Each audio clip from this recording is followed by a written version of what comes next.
Unit 1. Heroes and Villains.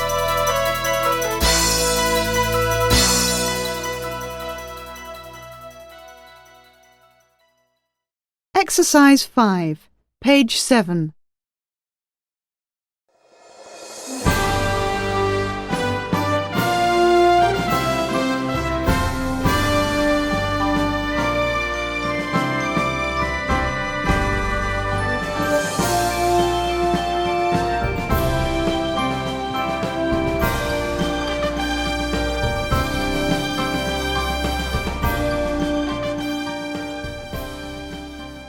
Characters larger than life. In any book, cartoon or film, we all love to see the heroes defeat the villains, save the world, win the girl, and live happily ever after. But just between you and me, don't we feel a little bit sorry for the villains as well? Saruman from The Lord of the Rings is an all-time favourite villain, the type of villain I like. He is a tall wizard with a long white beard and cold dark eyes. He wears a long white robe and carries a magic staff. Once he was a good wizard, but the power of a magic ring has made him evil and greedy, and now he wants to rule the world. Only Frodo, the small ring-bearer, can stop him. Frodo Baggins, a hobbit, is small, brave and honest, with bright eyes, curly brown hair, and very large hairy feet. His mission is to take the magic ring to Mordor, where it will be destroyed. He travels with some friends, and together they have to face many dangers. Gandalf, a wise wizard, protects them and shows them the way. Another of my favourite heroes is Peter Pan, a mischievous, daring boy with pointed ears who can fly and never grows older. Peter and his friends, the Lost Boys, have a dangerous enemy called Captain Hook. With his black moustache, cruel laugh and a sharp metal hook instead of a hand, the cunning Captain Hook is a perfect villain. He always wears a broad-brimmed hat and fine clothes. He lives with a band of pirates on his ship, the Jolly Roger, making plans to kidnap the Lost Boys and capture the boy he hates. Not all villains are men. The Wicked Queen in Snow White is one of the most cold-hearted villains ever. Beautiful but vain, the Queen asks her mirror every day, "Mirror, mirror on the wall, who is the fairest of them all?" The answer always pleases her, until one day the mirror replies that kind and caring Snow White is even prettier than her. The jealous Queen is so angry that she dresses up as an old woman and gives Snow White a poisoned apple. Whether heroes or villains, these are the characters I admire the most. I love to watch the heroes fight the villains and eventually see good win over evil. I also can't help feeling for the villains and their weaknesses. I just love to hate them. These stories are timeless, and the characters are definitely larger than life.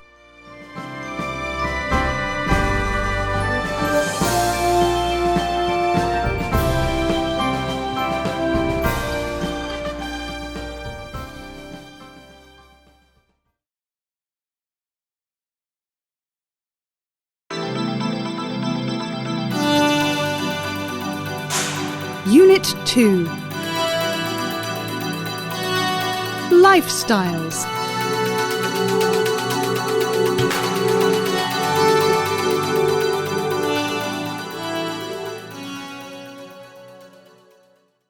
Exercise 4, page 16.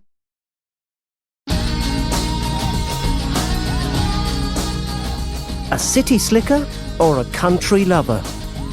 A sleepy village surrounded by woods and rivers might suit some people, but others prefer the bright lights and fast pace of the big city. Downtown spoke to Stephen and Mariana to get both sides of the story.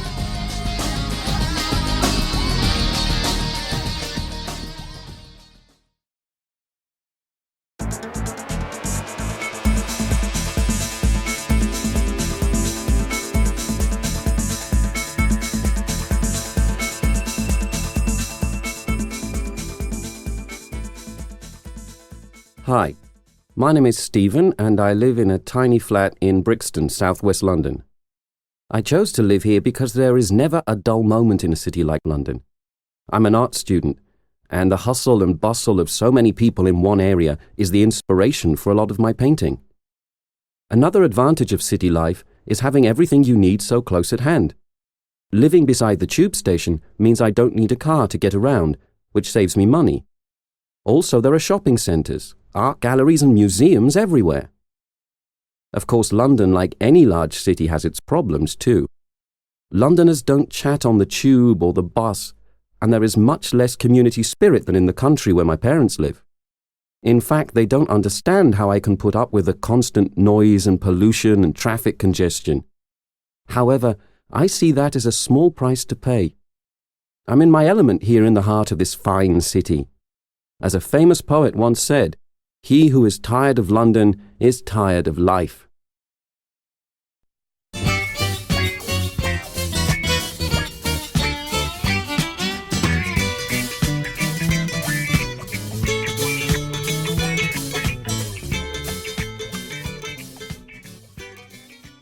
Hello, or good day, as we say down under. My name is Mariana, and I live in New South Wales, Australia, on a huge ranch called the Rain Riverland. It's a beautiful area with fantastic scenery. I live here with my husband Joe and our 2 children, Patrick, 11, and Abby, 8. We have lived on this ranch for several years and love our healthy lifestyle. We have 70,000 hectares of land, so the children have lots of space to run around and enjoy the peace and quiet. The air is clean and fresh, and we produce a lot of our own food, so we are sure that what we eat is fresh. There's lots of hard work to do running a ranch, but we don't mind. Of course, there are some negative aspects to life out here. There are often droughts in Australia, and sometimes we can't grow any crops for months. We feel isolated sometimes too, especially since the nearest neighbours are almost 100 kilometres away. Another problem is that many things are not as easily available as in the city. There are no local facilities such as schools, supermarkets and shops, and if we are ill, we have to call the flying doctor. Although life here can be difficult, we wouldn't change it for the world. Self-Assessment Module 1. Exercise 6, page 27.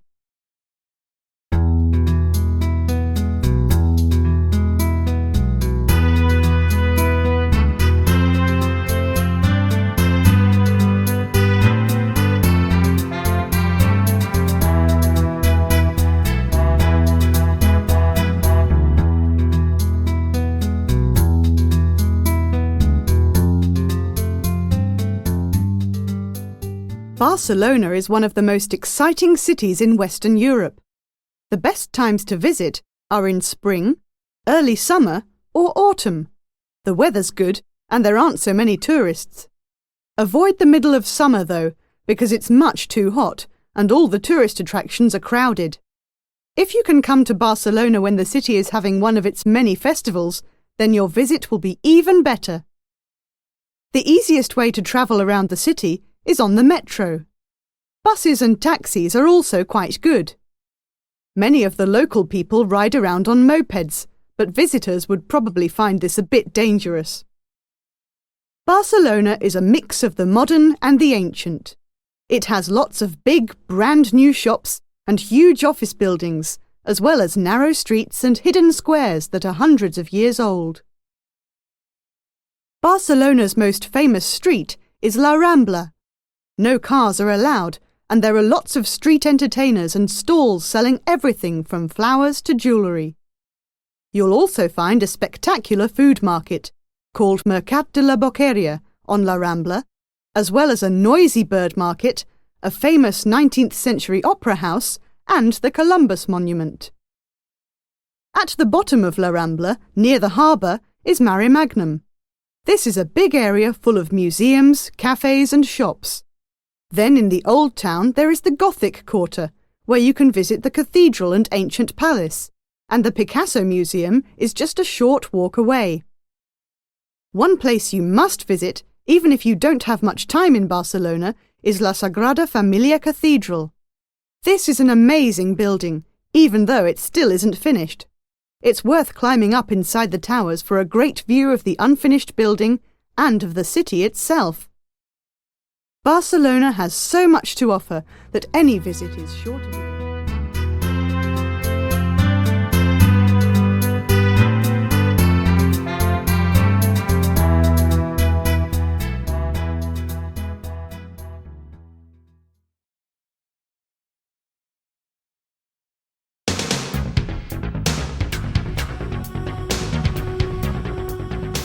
Unit 3.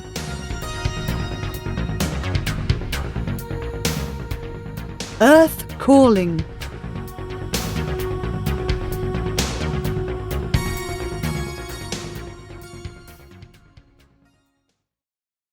Exercise 3A, page 30.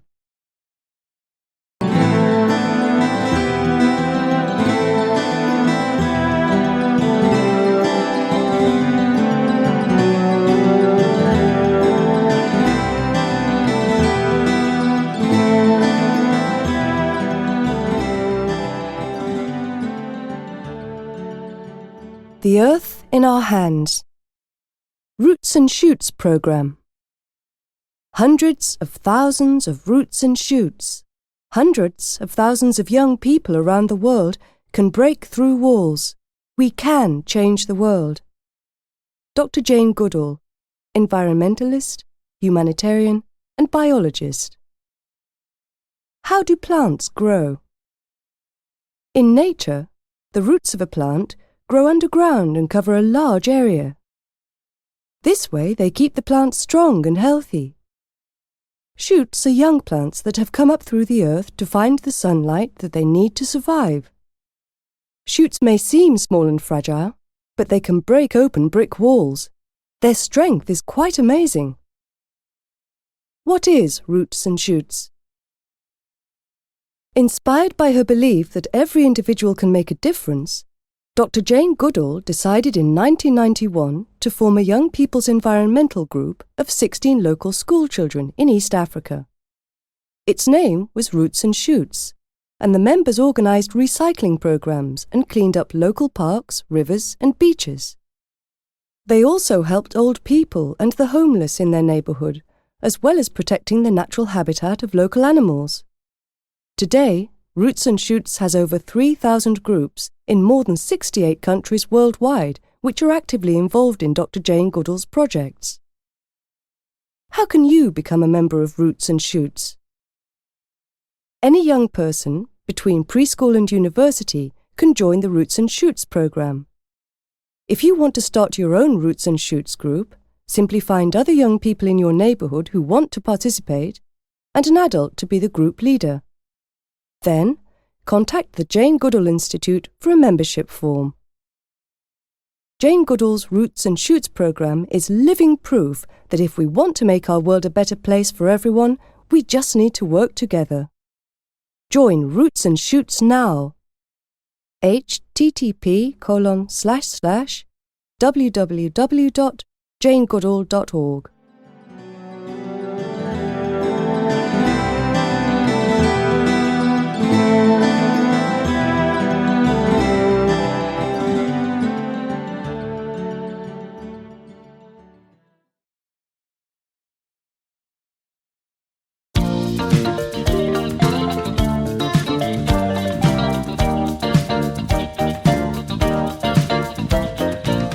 Unit 4.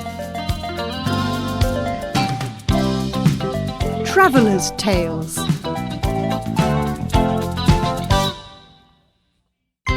Exercise 4, page 40.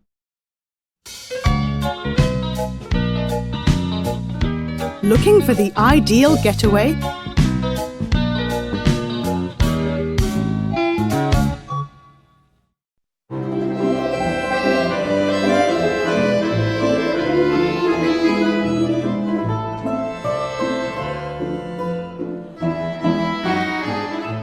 A. Sightseeing in St. Petersburg. 3 nights at the luxurious Astoria Hotel.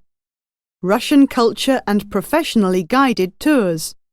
Don't miss the chance to visit this city's most famous landmarks and some of the world's greatest museums. $1,460 per person, all inclusive.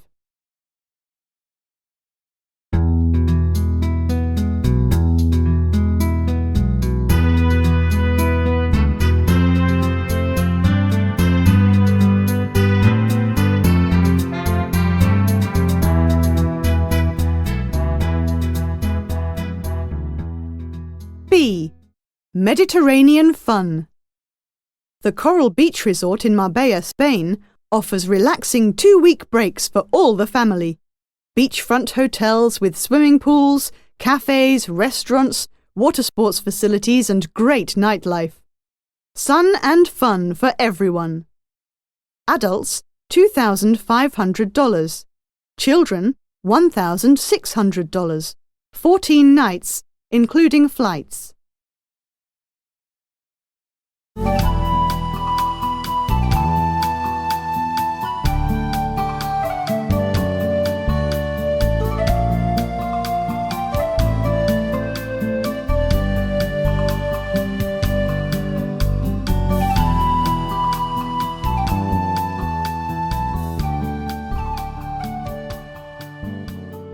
C.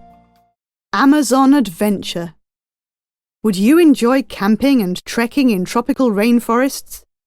How about the thrill and excitement of whitewater rafting? If you are looking for action and adventure, this is definitely the holiday for you. $1,700 per person. 6 days, including flights.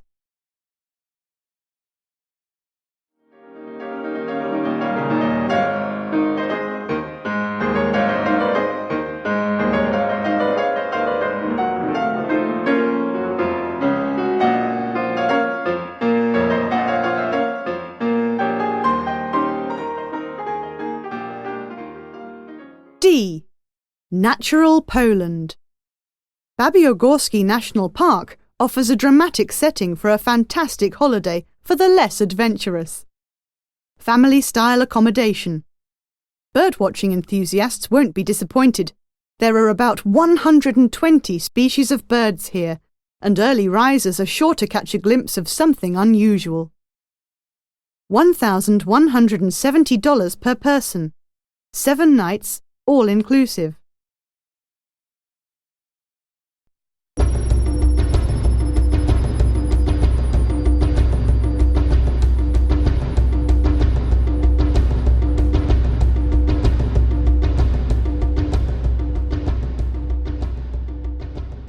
E. African Safari. Fabulous 12-day Jeep Safari in Kenya. See Africa's stunning wildlife in its spectacular natural habitat. Get a taste of real African culture with its traditional food, and enjoy the incredible sunsets. $6,130 per person, including flights.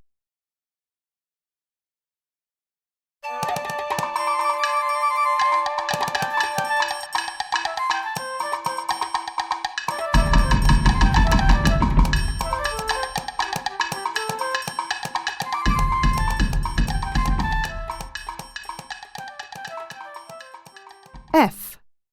Historical Mexico. Experience the rich history of the Yucatan Peninsula in style aboard the Expreso Maya luxury train. Visit Chichen Itza and the Adivino Pyramid on this 5-day, once-in-a-lifetime trip. $1,250 per person. Try these holiday suggestions from Vesta Travel Company. Telephone 0626 555 0708.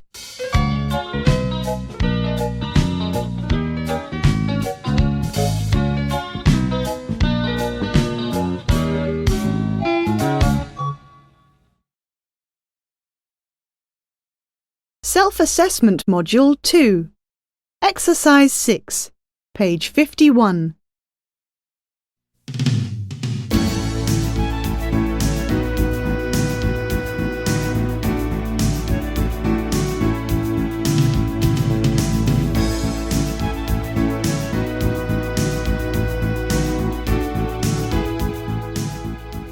And now I'd like to welcome Mr. Ian Saunders from our local Wildlife Protection Agency.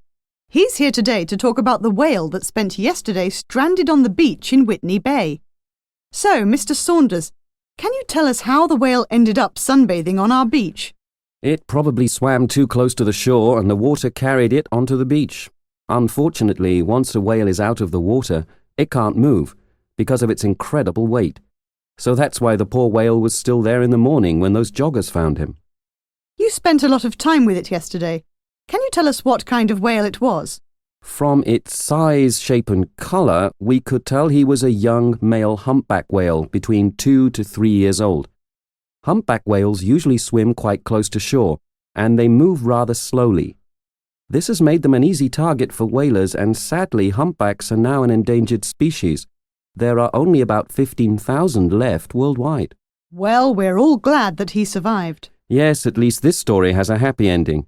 Most beach whales don't survive because they get too hot when they're out of the water for more than a few hours. Luckily, our local vet, Jake Henner, knows a lot about whales, so he managed to keep it alive until we arrived. When you saw it was stuck on the beach, why didn't you try to move it back into the sea? When we arrived, we saw that Mr. Henner had organized some of the local kids into groups, and they were taking it in turns to throw water over the whale to keep it cool and wet.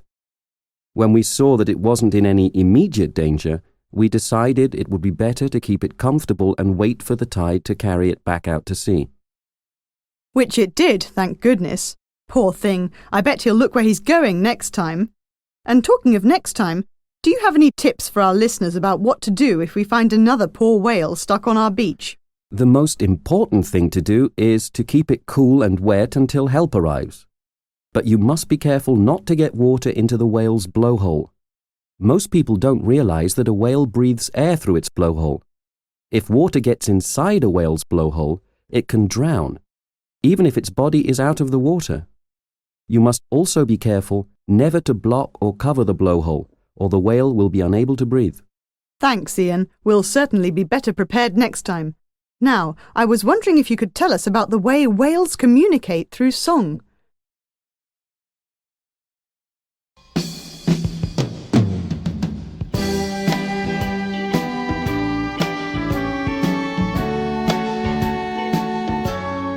Unit 5.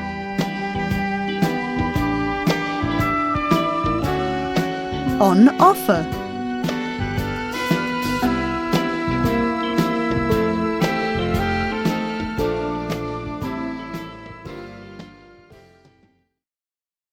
Exercise 4B, page 54.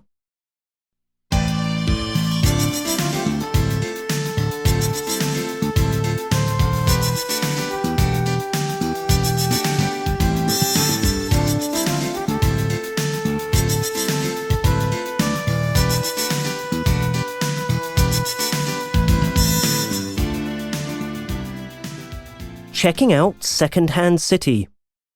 Do you love to go shopping but seem to spend all your hard-earned cash on just one or two items? If so, why not consider hunting around for cheaper second-hand options? With a little time and patience, it's possible to find some great bargains. Take a look at the shopping alternatives we've come up with, which are not only lighter on your pocket, but also lots of fun. Car boot sales. People bring unwanted things that they dig out of their attics and garages to a car boot sale. There, in a large car park or on a school playing field, they sell them or swap them with other traders for something else. Anything from children's toys to sports equipment can turn up at these sales, which are usually held at weekends or on bank holidays. Second-hand shops. Good second-hand shops can be full of surprises and are often the perfect place to pick up a bargain. Many specialise in certain items such as rare books, designer clothes and antique furniture. Always check things carefully before you buy them, as it may be difficult to exchange them or get a refund later. Charity shops. People donate used clothes, shoes, toys and other miscellaneous items to charity shops, where you can usually buy them for next to nothing. The money often goes to help people who are hungry, homeless, or who live in poor developing countries. Christmas bazaars.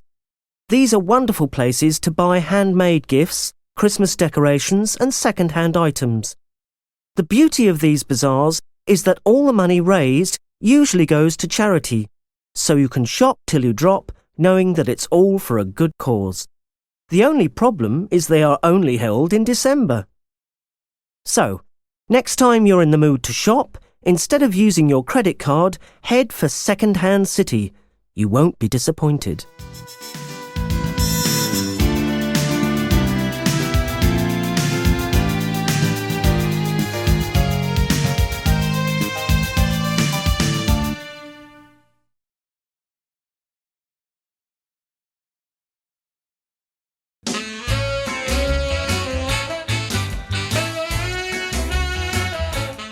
Unit 6. Happy Days.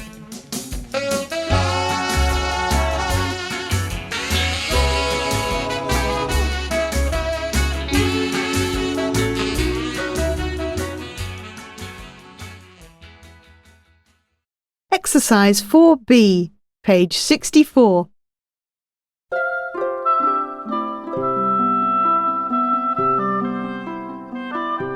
A traditional Irish wedding.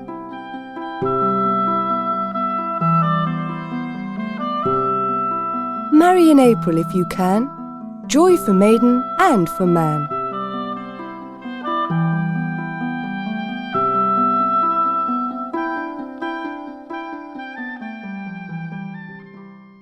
So says one Irish wedding tradition which, like many others, has its roots in ancient history, folklore and interesting superstitions.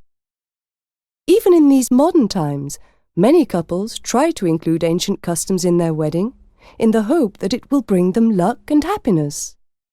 Here are some of the traditions that Irish people follow on their wedding day.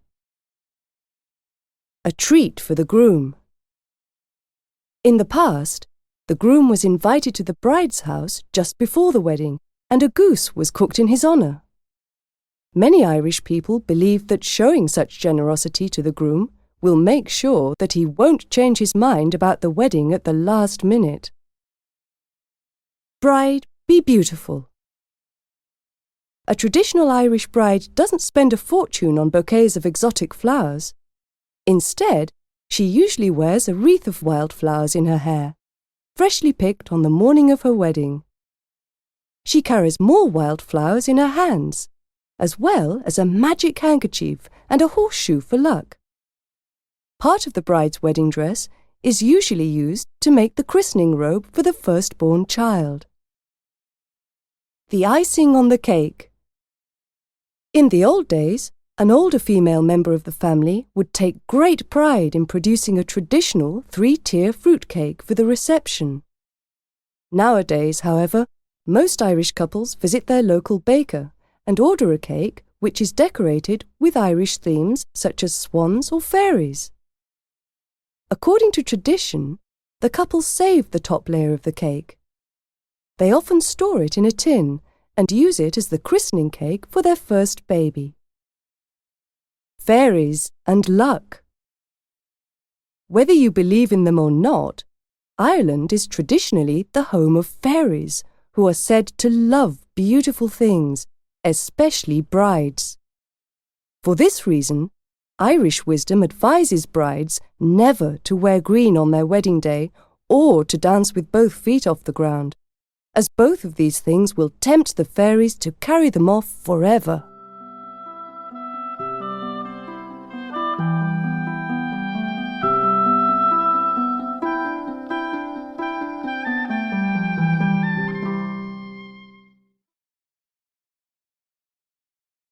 Self-Assessment Module 3. Exercise 6, page 75.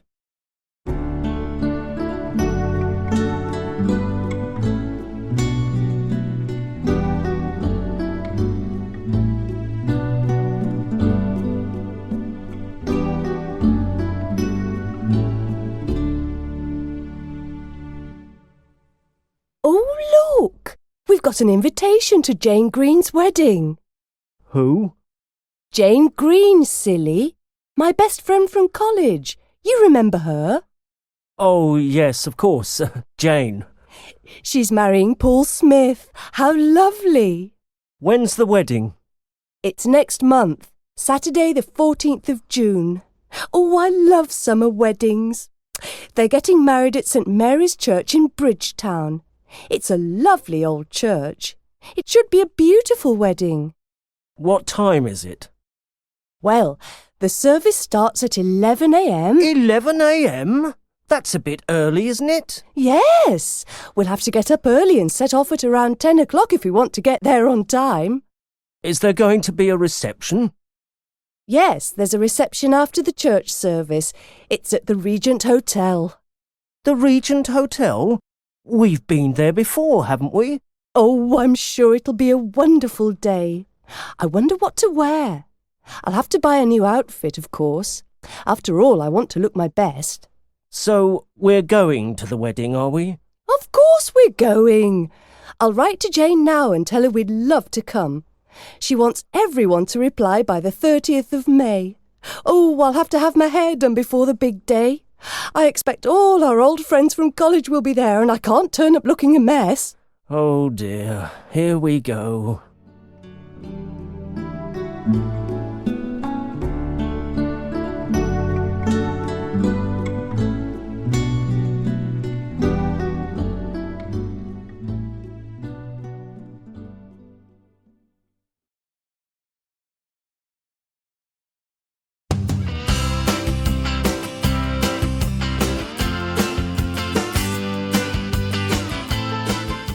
Unit 7.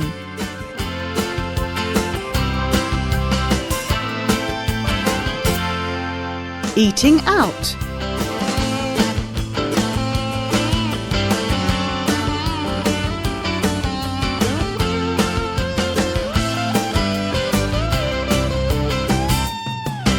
Exercise 5A, page 78.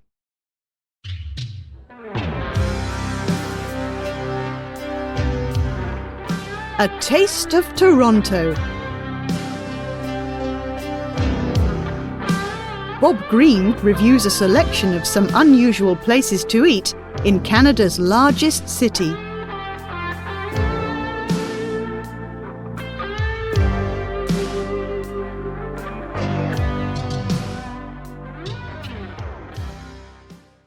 A. Mr. Greenjeans.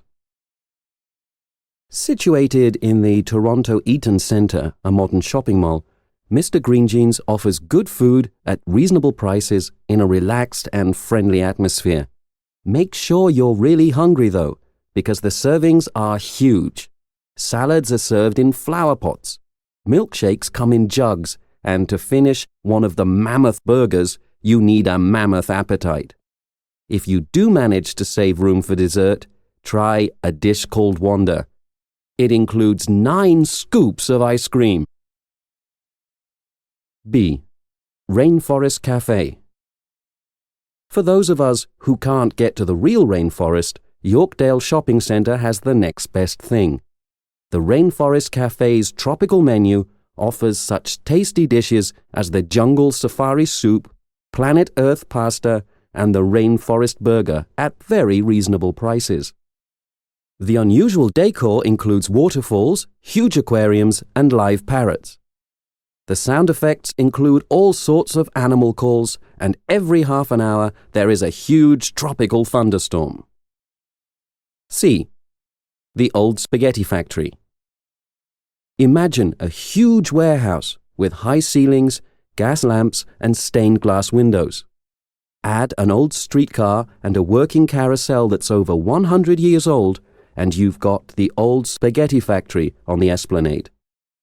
The service is great, and the menu includes traditional pasta dishes such as spaghetti bolognese and lasagna.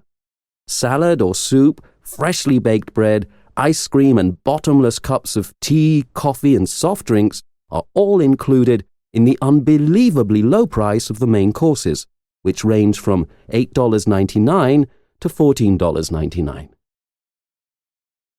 D. Captain John's Harbour Boat Restaurant.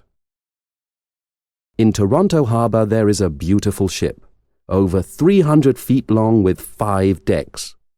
This is Captain John's Harbour Boat Restaurant. In this quiet, romantic atmosphere, you can enjoy the gentle rocking of the boat as you taste some of the best seafood dishes in the city. The prices are a bit expensive, but definitely worth it. E. Sassafras. One of the most popular but expensive places to eat is Sassafras in Yorkville. It offers delicious French and Californian cuisine in beautiful surroundings. Many celebrities choose to eat in the garden room, where there are statues, trees growing through the floor, a fountain, and a 40-foot high glass roof. So, for that once-in-a-lifetime occasion, come to Sassafras and dine in the sun or under the stars while listening to lively jazz music. F. 360, the restaurant at the Tower. Located in the CN Tower, the tallest tower in the world, the restaurant offers the best view of Toronto and Lake Ontario. 300 meters above the ground, it slowly revolves so that the view outside the windows is constantly changing. If you are looking for excellent service, reasonable prices, and fine dining in a formal atmosphere, come to 360. You'll feel on top of the world.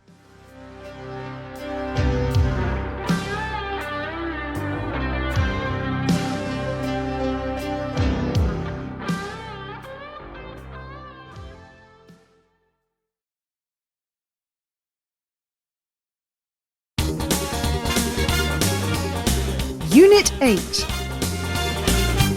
Fit for Life. Exercise 5, page 88.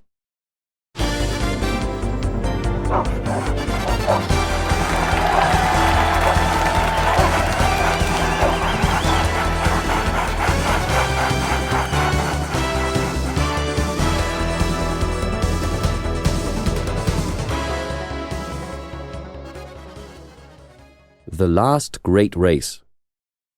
The dogs and drivers, mushers, line up for the start of the race. You can feel the excitement in the air.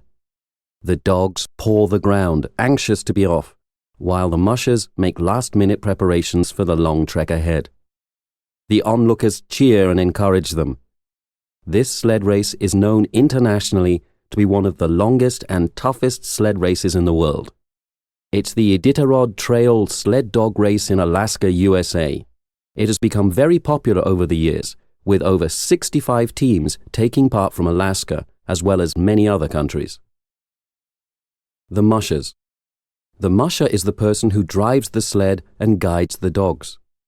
Each musher must decide how many miles to run every day, what to eat on the trail, and the best places to stop and rest. A good musher has to be disciplined and really want to win this race. The dogs.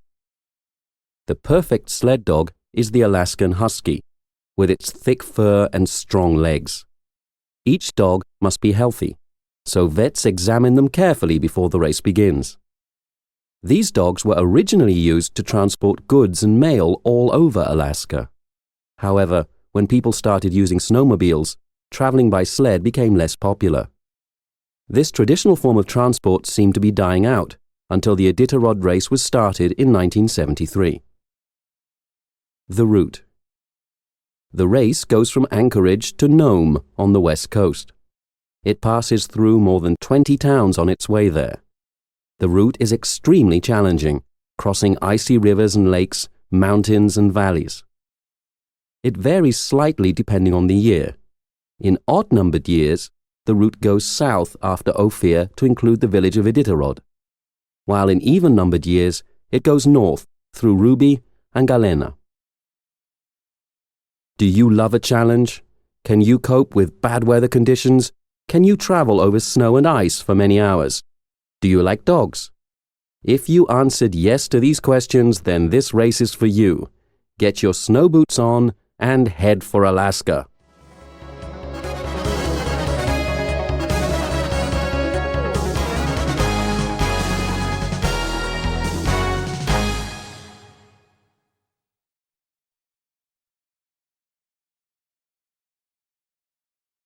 Self-Assessment Module 4. Exercise 5, page 99.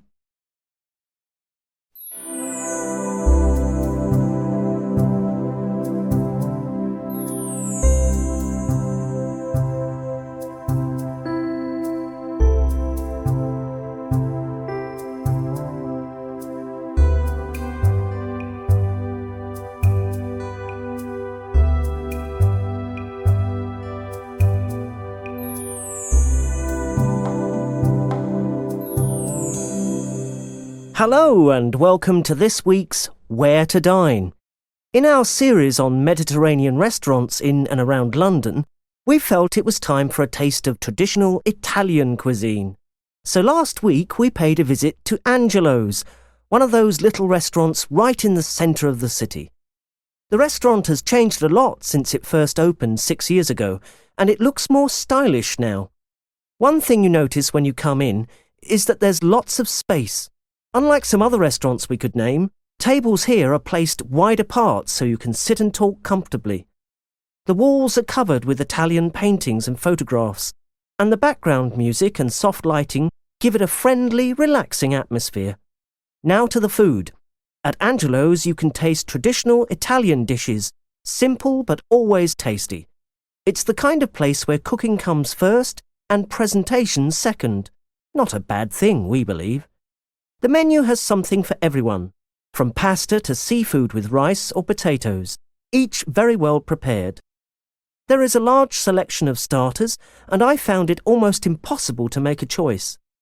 You can choose from traditional thick soups to lighter appetizers, such as cold cuts or green beans in warm lemon sauce.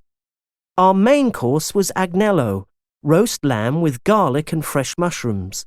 In a word, fantastic. Lorenzo, the head chef, also offers daily specials, including fresh fish and thick stews, so it's a good idea to check the chalkboard when you go in. As for the desserts, be careful. All the sweets come in such big portions and are so delicious that they'll destroy your diet. We thought the homemade tiramisu was absolutely heavenly, but you may just want to finish off your meal with a cup of espresso. So, whether for a romantic dinner for two or a pasta dish with friends, I wholeheartedly recommend Angelo's for a fun evening of eating out.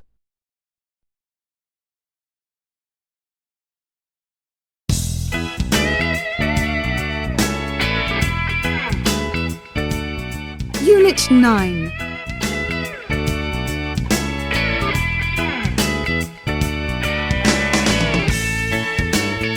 Going out.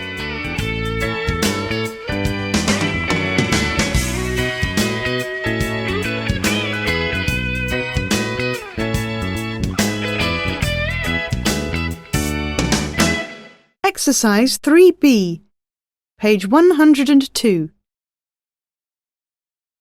Pick of the Week by Julia Parker.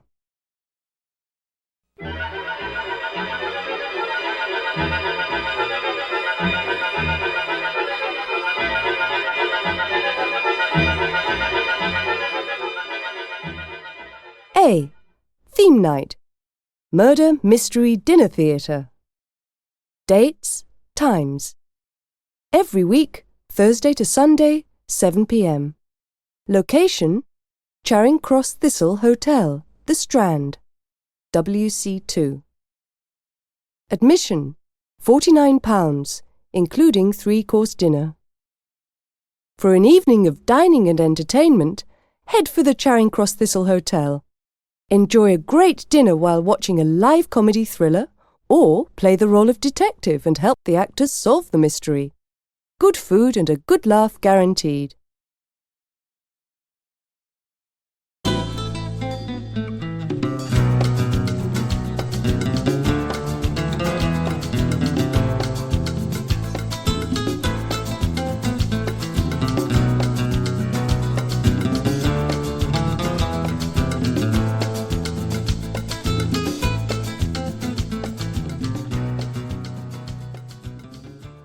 B. Cultural events. Union Dance. Dates, times. Thursday to Saturday, 8 p.m. Location: Stratford Circus, Theatre Square, E15. Admission: £9 adults, £5 children and seniors. Experience an evening of multicultural music and movement at the Stratford Circus. The Union Dance Troupe is performing Urban Classics 2, a mixture of breakdancing, ballet and martial arts to a cultural mix of hip-hop, jazz and traditional African and Indian music.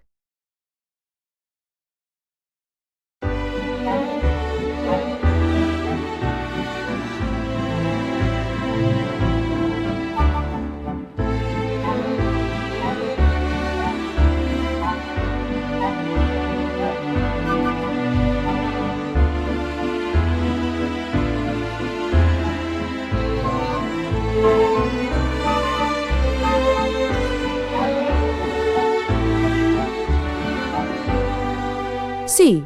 Cinema. BFI London IMAX. Dates, times. Every week, 12:30 a.m. to 8:30 p.m. Location: 1 Charlie Chaplin Walk, South Bank, SE1.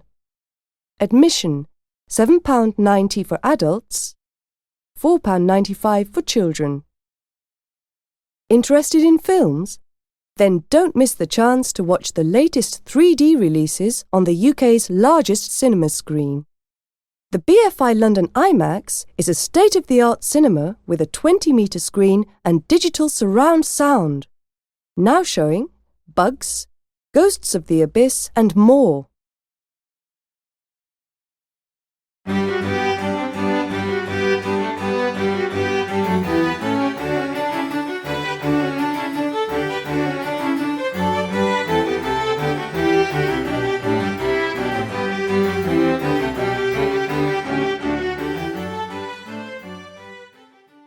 D.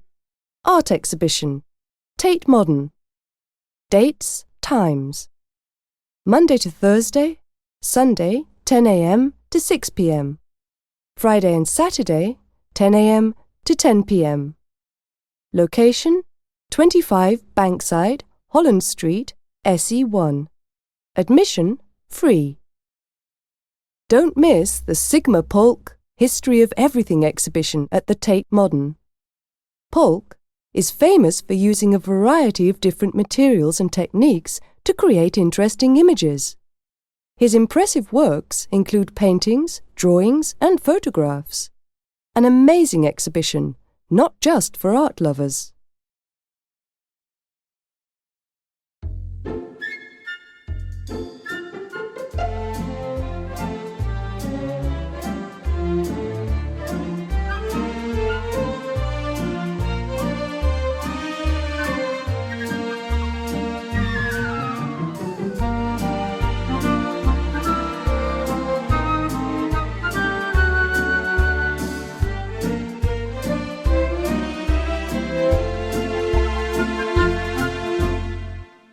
E. Comedy Nights. Jongleurs Comedy Club. Dates, times. Every Friday and Saturday night, 7 p.m. Location: Camden Lock, Chalk Farm Road, NW1. Admission: £15. For non-stop laughter and a great night out, Jongleurs Comedy Club is the place to be. Enjoy a meal during the highly entertaining show. Then, dance the night away at the disco. You're guaranteed a laugh a minute, so come and join in the fun.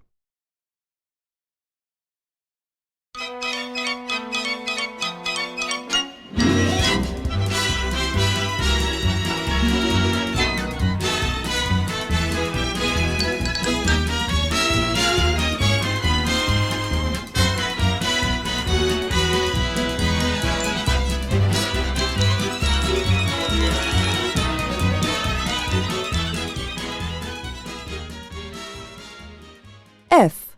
Musical. Anything goes. Dates, times. Monday to Saturday, 7:30 p.m. Location: Theatre Royal, Drury Lane, WC2. Admission: £20 balcony, £35 circle, £45 stalls. Trevor Nunn's award-winning production of the classic Cole Porter musical Anything Goes is a singing and dancing sensation. John Barrowman and Sally Ann Triplett give brilliant performances in this wonderfully entertaining musical comedy.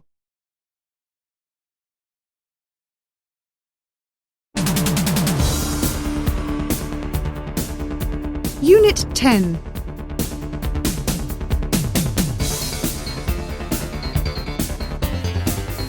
Fast forward.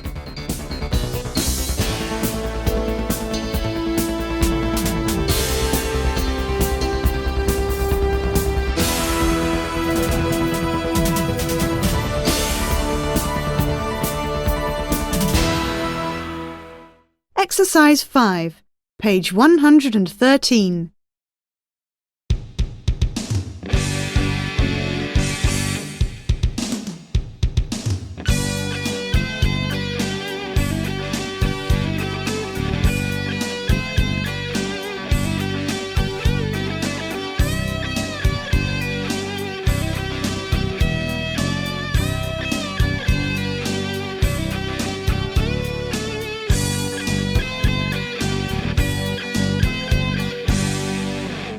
All about Britain's teenagers. School. British teenagers can leave school at 16 after taking their GCSE exams.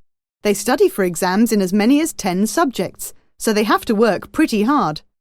Today's teens spend more time doing their homework than any teenagers in the past, studying for 2.5 to 3 hours every evening.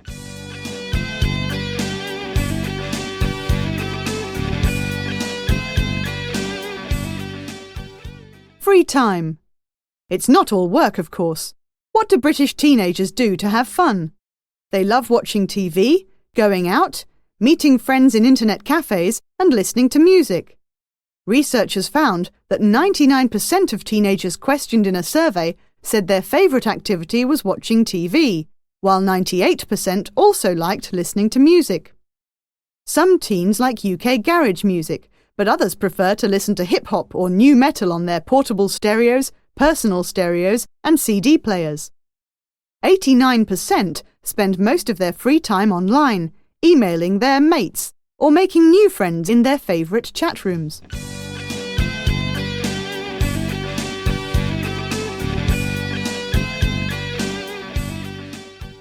Technology. As well as the internet, teenagers in Britain use their computers to play games and do their homework. They also love their mobile phones and spend hours texting their friends and chatting. Today, phones are getting smaller and lighter, and you can do a lot more with them than just talk. Text messaging has taken over as the coolest and trendiest way to socialise. More than 90% of 12 to 16-year-olds have a mobile, and experts say that this trend stops teens from spending their cash on sweets and cigarettes. The latest craze, mobile phones with built-in video cameras, is taking the country by storm, as are digital cameras with which you can take photos that can be sent over the internet.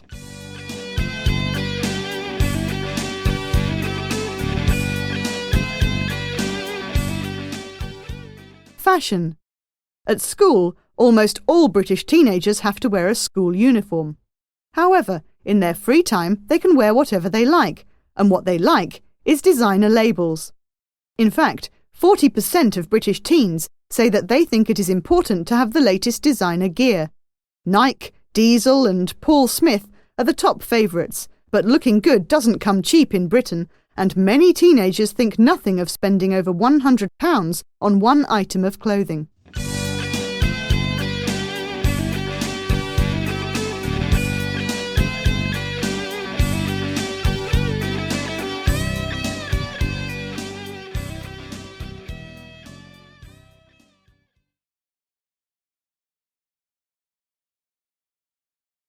Self-Assessment Module 5.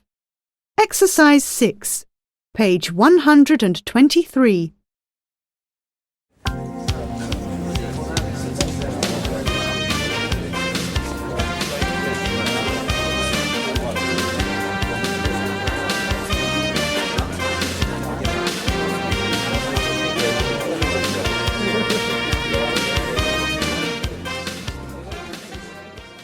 So, Pete, did you ask Matthew if he wants to play in our band?